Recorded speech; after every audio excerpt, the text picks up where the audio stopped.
Oke, nah kita sekarang ke inti teorinya. Sejak tadi belum inti, masih pengantar. Ini 4 kemampuan. Inilah nanti yang disebut kecerdasan emosional.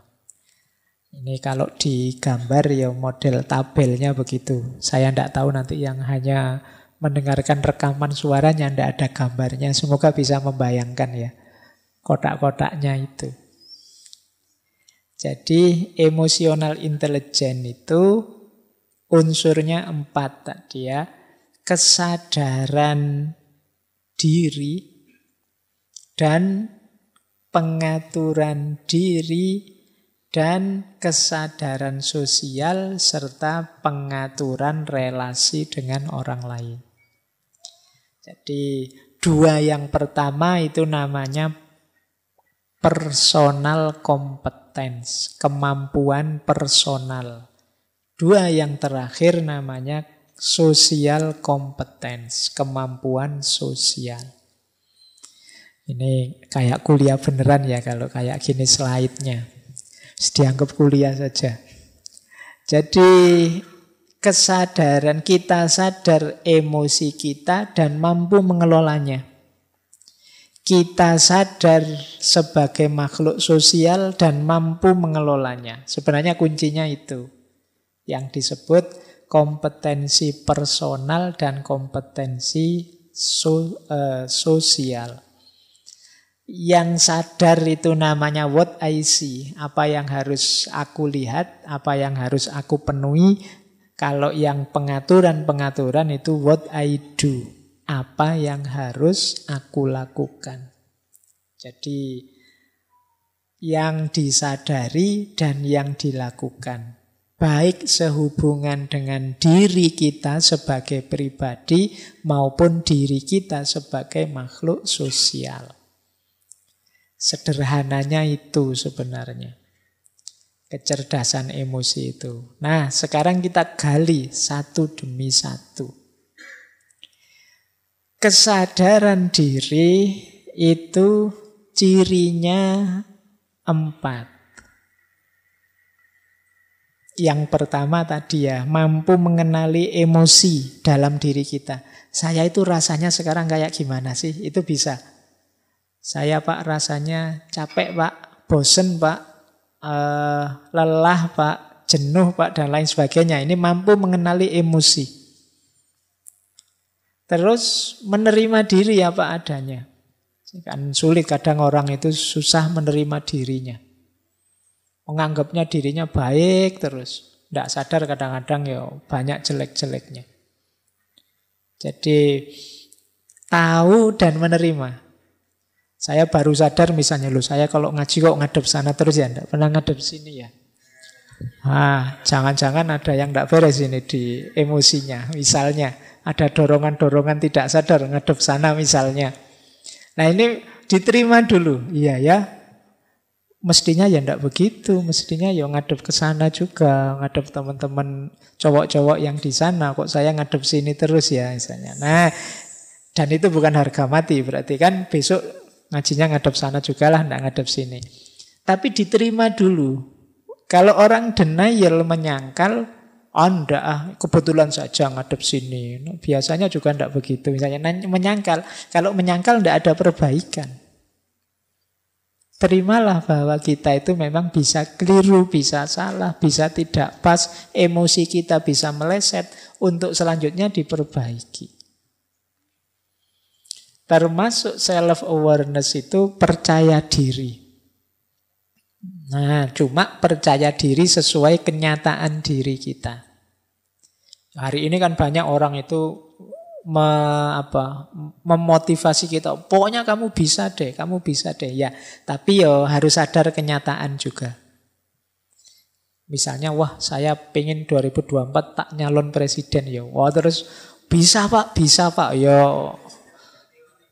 Iya, kamu tidak realistis namanya. Percaya diri ya, tapi sadar kenyataan juga. Ini lebih sehat untuk emosi kita. Kemudian yang terakhir mampu menertawakan diri. Ini menarik. Menertawakan diri itu berarti apa? Aku menerima bahwa aku ini banyak kekurangan juga. Ada salah, ada khilafnya juga. Meskipun aku ya tidak putus asa. Jadi ini kan terus menertawakan diri. Bodoh banget yo aku ini. Gitu. Saya sering kalau mahasiswa itu di kelas diperintah apa tidak bisa itu malah ketawa. Harusnya kan sedih, dia malah ketawa. Tidak bisa ya Pak, tidak mampu ya Pak. Kan sering begitu. Jadi kamu sudah baca belum? Belum baca ya Pak. Terus ketawa. Tidak apa-apa loh. Anggap saja itu menertawakan dirimu. Kadang-kadang kan aku heran, loh kamu ketawa, yang diketawain siapa?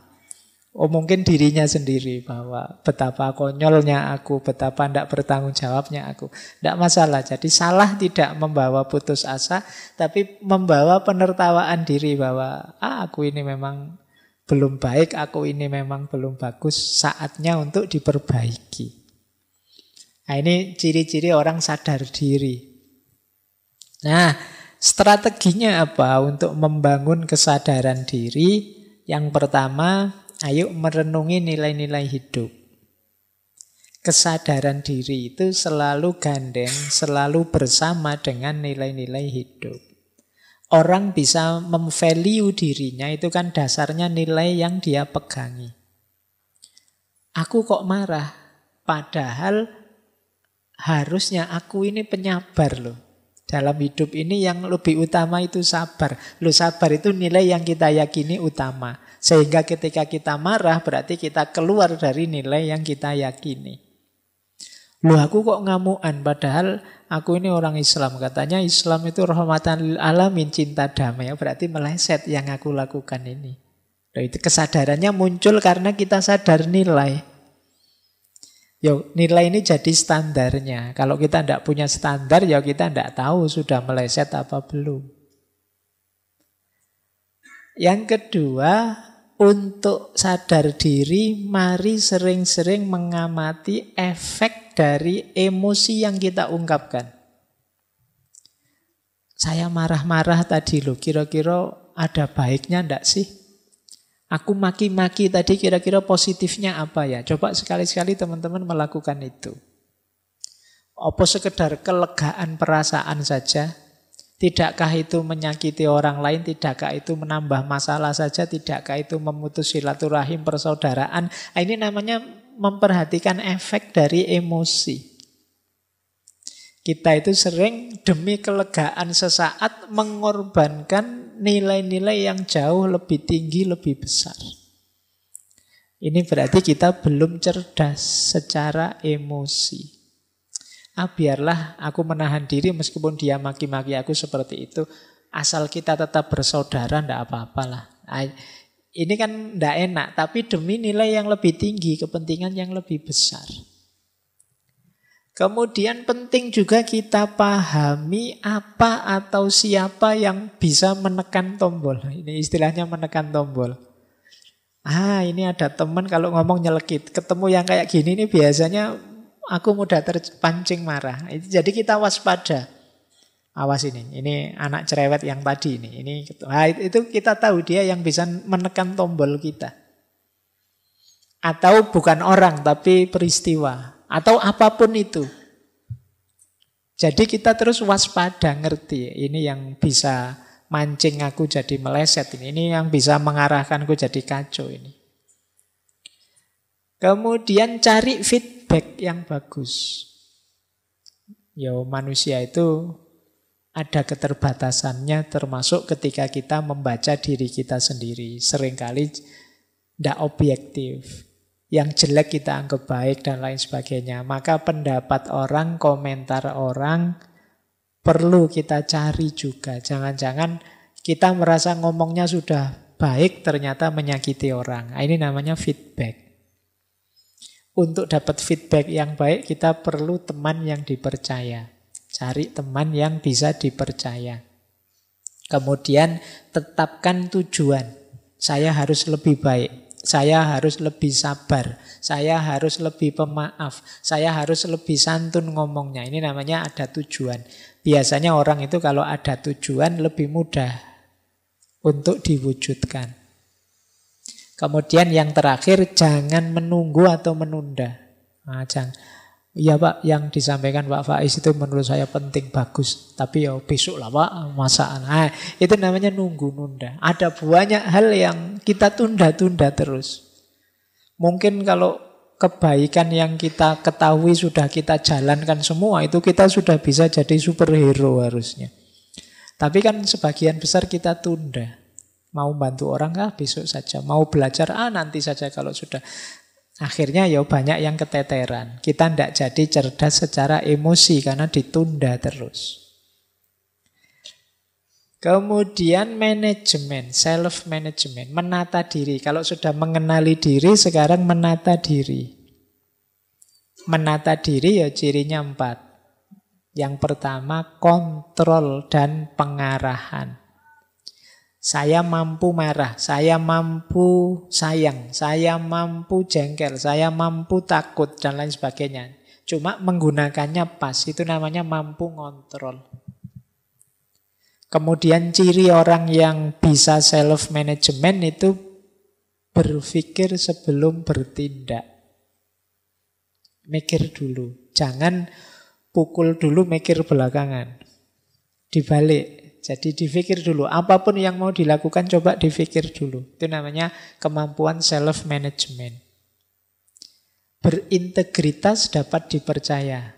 Jadi orang yang teguh pada prinsip, pada nilai, pada pendiriannya. Ini namanya orang yang berintegritas. Dan dia dapat dipercaya.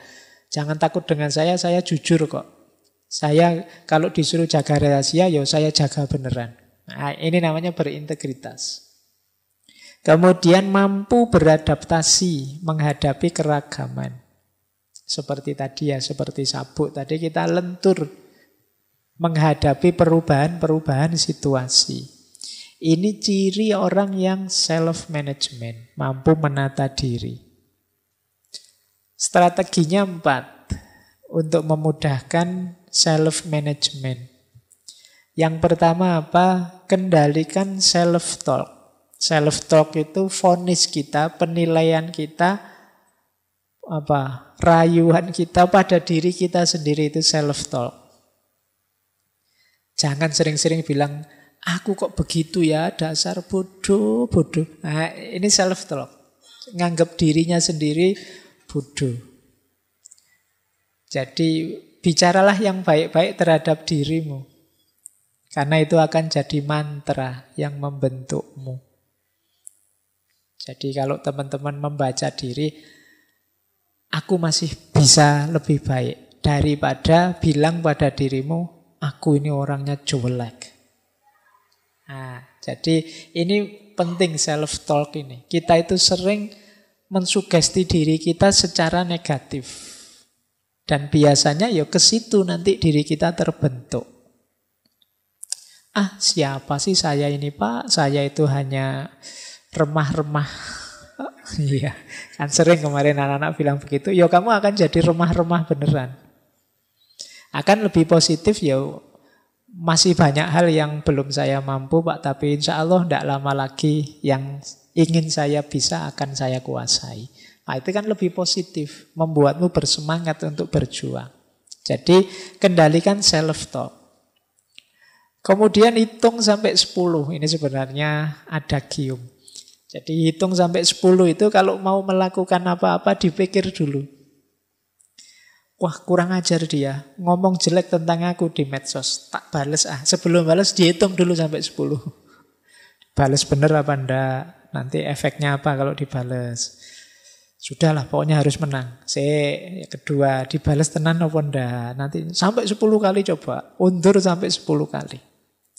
Ini sebenarnya memberi kesempatan kita untuk berpikir dulu deh, pertimbangkan masak-masak, termasuk efeknya. Karena kalau sudah terkirim, apalagi sudah dibaca sana, nanti jangan-jangan masalah baru muncul.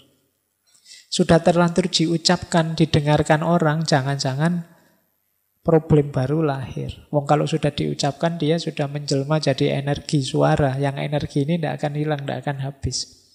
Kalau itu negatif, dia akan negatif selamanya. Nah, jadi hitung sampai 10. Kalau masih kurang, hitung sampai 100. Masih kurang, hitung sampai 1.000. Sampai 10.000 boleh. Pak, saya mau marah Pak. Ayo ngitung dulu sampai 100. 1, 2. Wah, tambah marah saya Pak. Jengkel gara-gara ngitungnya tadi Pak. Ayo ngitung sampai 10.000 kalau gitu ngitung. Jadi untuk meredakan emosi, biar pikiran jernih kembali. Kemudian ada lagi tips yang bilang banyak senyum dan gembira. Itu mencerahkan pikiran. Ya kalau kita merengut saja, kalau kita susah diajak ketawa, diajak senyum, itu biasanya sepaneng kalau bahasa Jawa nih. Kaku, tegang terus. Itu ndak enak. Bergaul dengan teman yang kaku kayak gini kan ndak enak. Ndak bisa diajak guyon. Dari mana Mas? Dari belakang. Kan sulit, ndak enak. Mau kemana? Mau ke depan. Tidak bisa diajak guyon. Baik, ya hidup ya sekali-sekali ada sendaguronya. Butuh dalam rangka apa? Biar pikiran jernih.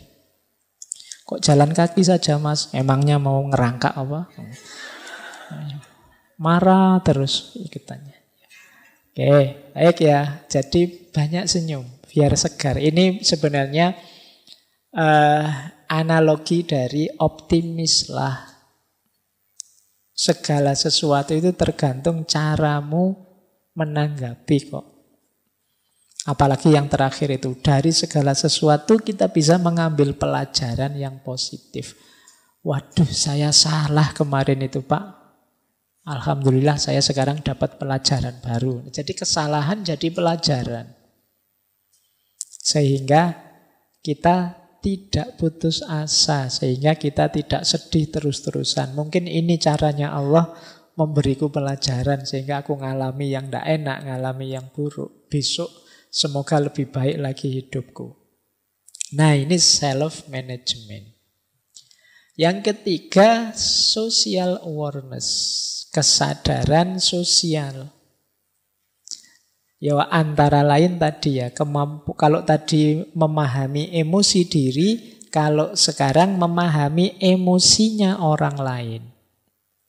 Mampu berempati. Saya tahu kamu sedang prihatin, sedang sedih. Sudahlah, urusan dengan saya nanti saja kalau sudah tenang. Ini namanya mampu berempati. Saya tidak suka sih dengan kamu, tapi kamu sedang berbelasungkawa. Sudahlah, musuhannya nanti sajalah sekarang. Saya minggir dulu biar kamu tidak tambah sedih. Ini namanya punya kecerdasan emosional yang tinggi. Jadi tidak egois, yang dipikir dirinya sendiri saja, tapi juga mampu memposisikan diri di posisinya orang lain. Kemudian mampu berorganisasi. Kalau pas jadi pimpinan, dia jadi pemimpin yang baik. Kalau pas jadi yang dipimpin, dia juga jadi rakyat yang dipimpin yang baik. Ini namanya social awareness. Disuruh merintah ya bisa, diperintah ya mau. Ini namanya social awareness. Banyak di antara kita yang disuruh memimpin tidak bisa, jadi anak buah tidak mau, itu kan sulit. Tidak punya social awareness, tidak punya kesadaran sosial. Lo hidup bareng orang lain itu kan banyak fungsi yang bermain. Kita perlu kesadaran berorganisasi. Di sini peranku apa, kalau dia perannya apa, dan lain sebagainya. Ini namanya kesadaran berorganisasi. Termasuk social awareness. Kemudian orientasi melayani. Orientasi melayani itu yang ada di pikiran kita, apa yang terbaik yang bisa aku berikan pada orang lain. Apa yang paling bagus yang bisa aku berikan pada mereka. Itu namanya orientasi melayani. Dan jadi pendengar yang baik. Ya, seperti tadi ya, jangan dikira pendengar yang baik itu mudah. Kita itu cenderung gatel kalau sudah jadi pendengar itu.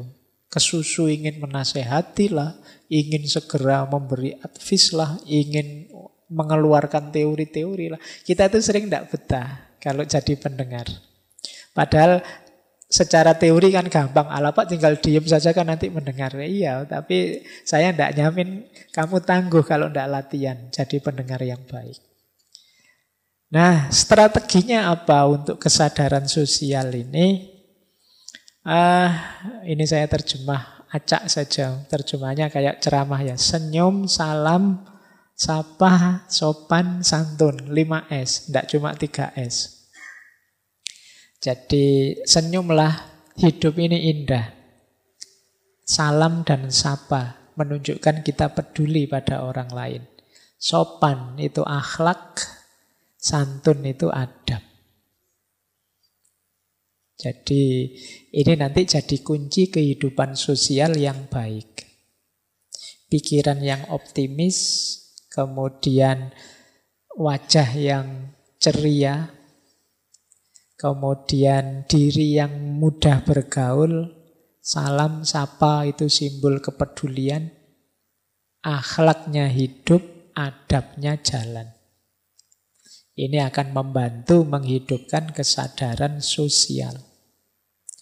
Kemudian walk in their shoes. Walk in their shoes itu berjalan dengan sepatunya mereka. Ini namanya empati. Kalau kita ngobrol dengan anak kecil, ya cara ngomongnya kita turunkan ke level anak kecil. Ngobrol dengan orang tua, ya sesuai dengan tataran orang tua. Itu namanya walk in their shoes. Itu bagian dari empati. Jangan ngobrol dengan anak kecil nanti pakai bahasa filsafat. Tidak cocok. Nanti sama adikmu yang masih sekolah TK. Gini loh dek, menurut Aristoteles itu... Ya mereka tidak ngangkat. Jadi harus walk in their shoes. Jadi biar ngerti sesuai dengan level mereka. Ini termasuk kemampuan sosial, kesadaran sosial. Nah yang keempat, meningkatkan kemampuan nonverbal. Membaca nonverbal tadi, intonasi suara, ekspresi wajah, bahasa tubuh, gestur, dan lain sebagainya. Nah ini kita juga harus cerdas. Jadi berhadapan dengan orang itu kadang-kadang dia kesulitan mengungkapkan tapi kelihatan dari gelagatnya. Jadi mungkin intonasi suaranya tiba-tiba jadi bulat misalnya. Waduh gimana ya Pak, salah itu berarti dia sedang gelisah. Atau ekspresi wajahnya. Atau bahasa tubuhnya, gestur yang dia pakai, dan lain sebagainya. Entah sadar, entah tidak. Nah itu, kalau kita cerdas di sini, ya berarti kemampuan emosional kita lumayan. Karena dia bagian dari kesadaran sosial. Baik, nah ini yang keempat. Skill dari kecerdasan emosional yaitu relationship management.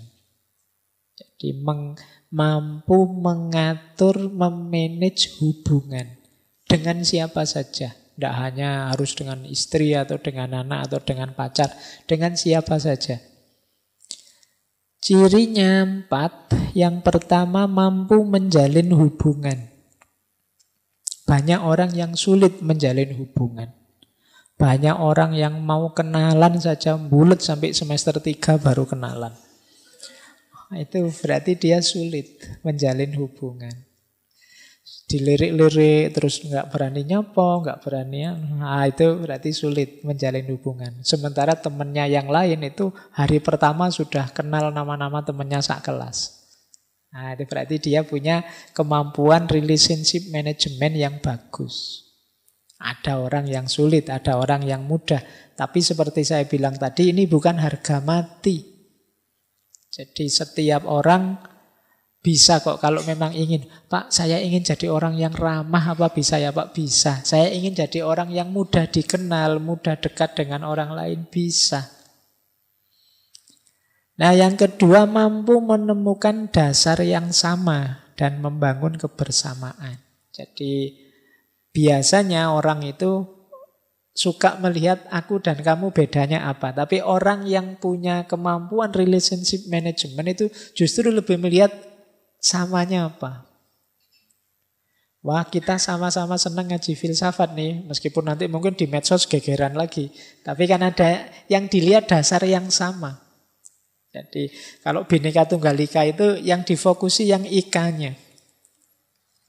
Jadi, wah sama-sama orang Jogja. Meleset orang Jogjanya ya, kita sama-sama Muslim. Meleset Muslimnya, kita sama-sama Indonesia kok. Meleset Indonesianya, kita sama-sama warga dunia. Meleset warga dunianya, kita sama-sama manusia. Meleset manusia, ya kita makhluknya Allah semua lah ya. Jadi ini namanya kesadaran membangun kebersamaan. Jadi selalu ada alasan untuk kita hidup bersama saling rukun. Cuma memang orang itu biasanya lebih suka mencari basis yang berbeda. Wah, kamu pro kubu sana ya, berarti musuhku ini. Nah, terus begitu. Hari ini kan logika kita selalu begitu. Tidak, wah kamu pro kubu sana ya, enggak apa-apalah. Yang penting kan kita masih sama-sama Indonesia. Kubu sana juga Indonesia. Nah, ini namanya kemampuan menjalin hubungan dengan dasar yang sama. Lebih fokus melihat samanya.